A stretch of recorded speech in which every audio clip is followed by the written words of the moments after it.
Bem, como nós anunciamos hoje, o primeiro dos nossos entrevistados será o presidente do Tribunal de Contas do Estado de Mato Grosso, o conselheiro Antônio Joaquim.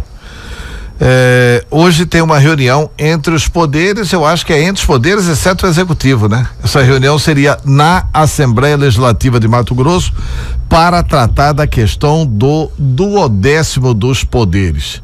Para nós da imprensa já tinha sido acordado, porque foi anunciado aquela redução de 15%.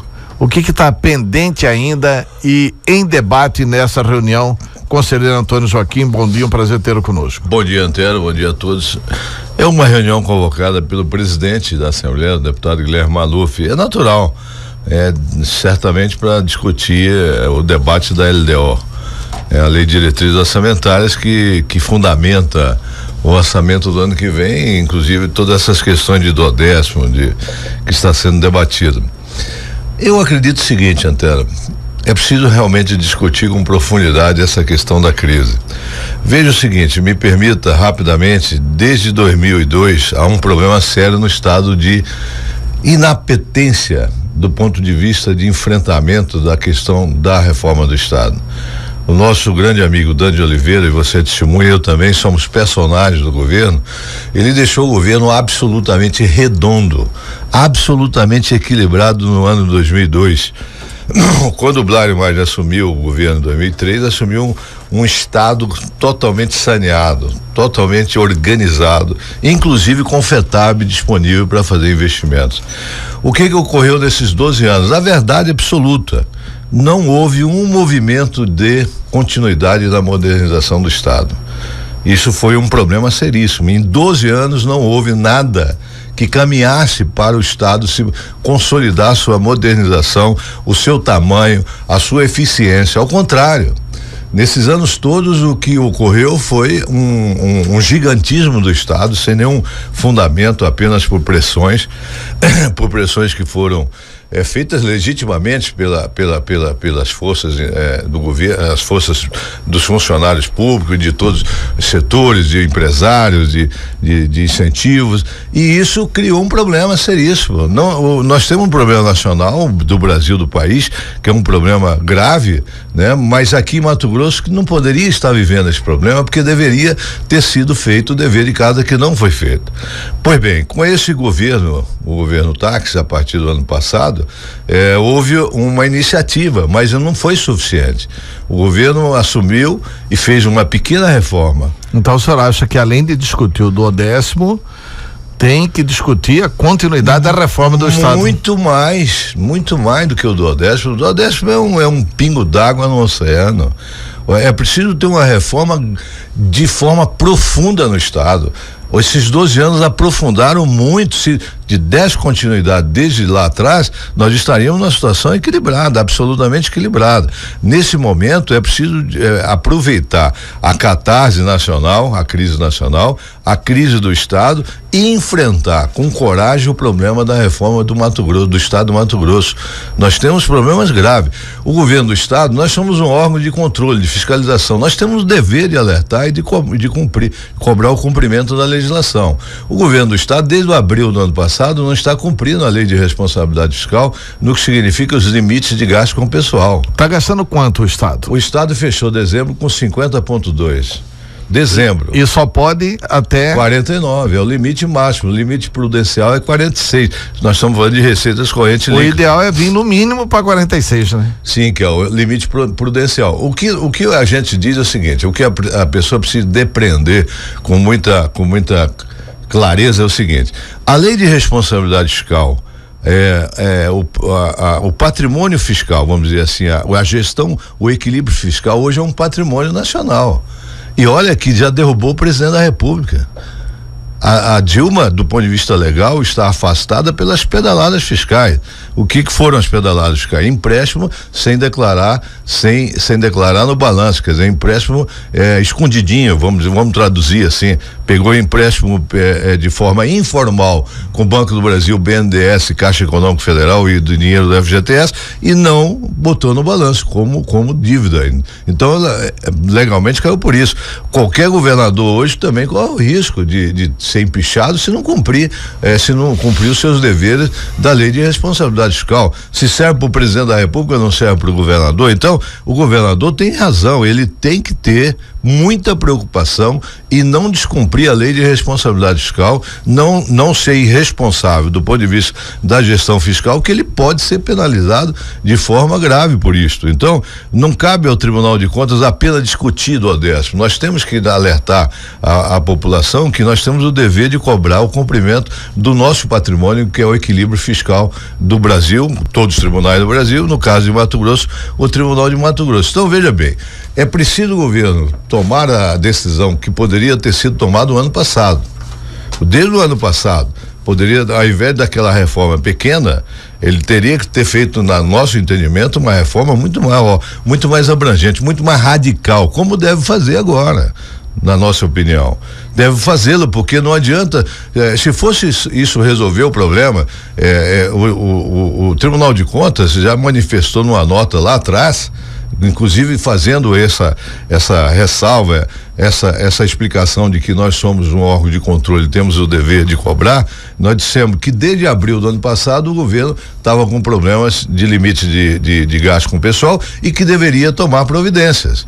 E é por isso que nós também iríamos rediscutir provisoriamente a questão da nossa gestão dentro do tribunal, mas fundamentalmente cobrando o governo para tomar uma atitude de uma reforma absolutamente necessária, indispensável, radical, para poder ter a perspectiva de, pelo menos a médio prazo, você resolver o problema do Estado. Uma das reformas, uma coisa que eu pessoalmente não entendo, porque eu convivi com o governo Dante estabeleceu a questão dos subsídios, e isso dava uma clareza enorme quanto que cada funcionário ganhava no estado de Mato Grosso, e os penduricários voltaram aos borbotões, né? Inclusive com essa tal, todo funcionário do estado, praticamente, quase todos, tem essa tal de verba indenizatória. Quer dizer, é um negócio assim que não dá para entender. E os cargos de confiança aumentaram desbragadamente, a ponto de algumas secretarias, por exemplo, ter mais cargo de confiança do que cargo efetivo. Quer dizer, na contramão. Mas essa questão da verba indenizatória não foi um equívoco do Estado? Da verba indenizatória, não, da questão do subsídio. Não foi um equívoco do Estado renunciar a essa questão do subsídio? Quer dizer, porque tinha, eu não sei se o nome certo era subsídio mesmo. Mas continua, existe subsídio na maioria das categorias, tem um subsídio. Tem um subsídio, mas só que vieram os penduricários. Não, vieram basicamente os aumentos, né? Os aumentos da folha, as leis que autorizaram esses aumentos. Como eu disse, o Estado de 2002 para cá não fez a reforma e, ao contrário, ele se agigantou. Quer dizer, está provado aí que a folha, se você tratar da folha especificamente, mas o problema não é só a folha, mas se você tratar da folha, a folha de pagamento, gasto com o pessoal cresceu muito mais do que o PIB, do que a receita corrente líquida. Essa comparação ela é verdadeira. Se você tem um orçamento que cresce a metade do que cresce o gasto público, é evidente que não vai dar certo. Isso é nível de Brasil. Ontem na Folha um artigo, me esqueço o nome, Marcos Pessoa, o economista, diz: nos últimos 25 anos o Brasil tomou empréstimos da ordem de, aliás, nos últimos 25 anos o gasto público brasileiro foi o dobro do PIB, 6% acima da inflação, e o PIB foi a metade disso. Então o gasto público não pode ficar descontrolado, que não tem como fechar a conta. E nos últimos 5 anos, 2009 a 2014, nos últimos não, no período 2009 a 2014, o governo federal tomou empréstimo a juros acima de 10% e emprestou a empresas escolhidas a dedo a 3,5%. O cálculo que ele faz de prejuízo para o Brasil dessa conta é de 323 bilhões de reais. Então, assim, o Estado precisa reformar de forma urgente, inclusive nessa visão de paternalismo de empresas escolhidas, essa questão do incentivo fiscal em Mato Grosso, desde a época do Dante, que foi necessário, importante para você estabelecer aqui um grande centro de produção de algodão, de soja, do agronegócio, mas depois isso esparramou para o comércio, esparramou para serviço, esparramou, descontrolou, virou bagunça, e isso causa aí números de 1 bilhão e poucos por ano de renúncia fiscal. Então, assim, essa reforma tributária do Estado, estabelecer aqui uma lei de eficiência, que nós estamos contribuindo, contratamos inclusive uma consultoria do Paulo Rabelo Castro para nos ajudar junto com a Assembleia e o governo do Estado também, que está interessado, o governador Tacks, de aprovar aqui uma lei de eficiência pública, que seria um marco assim institucional, que não precisaria de ficar discutindo todo ano. Ao contrário, eu acho que essa LDO que nós vamos começar a debater agora 8h30 é um momento assim muito importante você aprofundar essa discussão e fazer uma lei que traga para a mesa todos os nossos problemas, todas as nossas verdades que às vezes não estão absolutamente colocadas na mesa, para que você abranger na lei LDO, inclusive essas reformas que o executivo precisa fazer. Tá, mas agora só traduzindo para o ouvinte o início da nossa entrevista. Está acordado a redução dos duodécimos? Vai ter redução do duodécimo no ano que vem? Volto a dizer, só isso não vai resolver problema nenhum da crise do Estado, né? A crise é muito mais grave, a necessidade de uma reforma radical do Estado, de conter gasto público, e é claro que num contexto de crise como esta, tem que ter a consciência de todos os segmentos do governo. O governo e nós, eu volto a dizer, o tribunal tem um dever maior, porque nós somos os fiscais, o órgão de controle da gestão pública, das contas públicas. Então, se nós estamos vendo o governo do Estado, desde abril do ano passado, não cumprindo a lei de responsabilidade fiscal. Agora mesmo no dia 13 de junho, agora na próxima segunda-feira, dia 13, nós vamos julgar, emitiu o parecer das contas do governador Tacks relativo a 2015, né? E dezembro fechou com 50,2, acima do limite de 49 na questão do gasto com o pessoal. Então, veja bem, numa dimensão de crise desse tamanho, eu acho que tem que ter consciência de todos os segmentos, inclusive dos produtores, dos produtores do comércio, dos serviços, de tudo, porque é preciso revisar a questão tributária do Estado. Ela tem buracos, tem defeitos enormes nessa questão da lei de incentivo. Precisa discutir tudo. Então, eu não vejo por que os poderes se negarem a debater sobre isso. Naquela reunião com o governador disse a todos os membros de poderes, como foi anunciado na entrevista coletiva, de que ia encaminhar a lei da LDO prevendo uma redução de 15% no duodécimo. Agora, o debate está na Assembleia, né? A Assembleia que vai, através dos deputados, decidir o final desse encaminhamento, como ficará, se 10, se 15 ou um pouco menos. O certo é que não se pode furtar a debater isso e decidir sobre alguma contribuição. Até porque o Estado não é só o executivo, né? Exatamente, o Estado até quando eu digo assim, já disse em outras oportunidades, o governador não é dono do butim do cofre lá. Ele tem a chave do cofre, mas aqueles recursos que estão lá dentro, tem uns que não são da sua governança, né? Sua governança. Ele não pode enfiar a mão no popular nos recursos dos poderes, né? Do Tribunal de Contas, da Poder Judiciário, da Assembleia, do Ministério Público. Ele não pode. Isso é um recurso definido em lei pela Lei Orçamentária de 2016. Então, isso é um acordo como ele está fazendo para o ano que vem fazer uma redução. Ou seja, definir em lei também, né? Definir em lei. O governador não tem autoridade de fazer isso por voluntarismo dele, pessoal. Tem que ter uma lei para justificar. Tá, nós estamos caminhando aqui para o final da entrevista e ainda comentar 2 assuntos com o senhor. Essa lei da eficiência pública, Isso é uma coisa fantástica, porque ela está adiantada. Lá atrás, na legislação anterior, houve um debate profundo sobre isso e é preciso fazer justiça. Foi promovido pelo deputado José Geraldo Riva, ele que liderou esse debate com essa consultoria, e há um substitutivo dentro da Assembleia. Mas nós tomamos a iniciativa de contratar o Dr. Paulo Rabelo Castro para ele fazer um grande levantamento do Estado sobre a questão tributária, fiscal e administrativa, né? A economia do Estado como um todo e de gestão pública. O tribunal vai dar essa contribuição. E aí, dentro disso, propor uma nova lei de eficiência para ser debatida lá com o que já tem na Assembleia Legislativa. Eu acho que a lei da eficiência seria o final do grande pacto. Você faz, neste momento de crise, um pacto, define uma reforma radical que precisa ser feita, e a partir daí, definido todos esses parâmetros, esses conceitos, você aprova uma lei de eficiência que passa a ser a bíblia da gestão pública de Mato Grosso. Aliás, se Mato Grosso fizer isso nos próximos 6 meses, ele vai dar uma demonstração para o Brasil inteiro. Vai ser uma coisa que vai chamar a atenção de todo o Brasil, porque é o único estado que teria uma lei de eficiência para coacionar, para administrar, para institucionalizar a gestão pública do estado. Portanto, só para dar um exemplo, não adianta querer tomar atitudes extemporâneas, vai ter sempre que cumprir aqueles parâmetros que vai existir na lei de eficiência.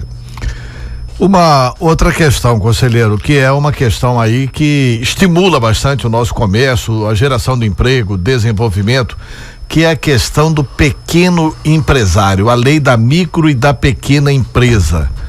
O Tribunal de Contas parece que já fez 2 licitações beneficiando a micro e pequena empresa do estado de Mato Grosso. Como é que funciona isso? Exatamente. Como é que é possível fazer isso? Já tem uma lei no estado que permite isso? Tem que mudar a lei? Como é que o estado também pode fazer isso? E como é que é o exemplo que o Tribunal de Contas fez? Então, existe a lei nacional, que é a lei do Estatuto da Micro e Pequena Empresa, desde 2006. Aliás, é uma política pública fantástica no desenvolvimento regional, sustentável do Brasil inteiro. Só que a perversidade é que não funciona, ninguém cumpria. Em 2013 houve um levantamento, apenas 800 municípios do Brasil cumpria mais ou menos a lei.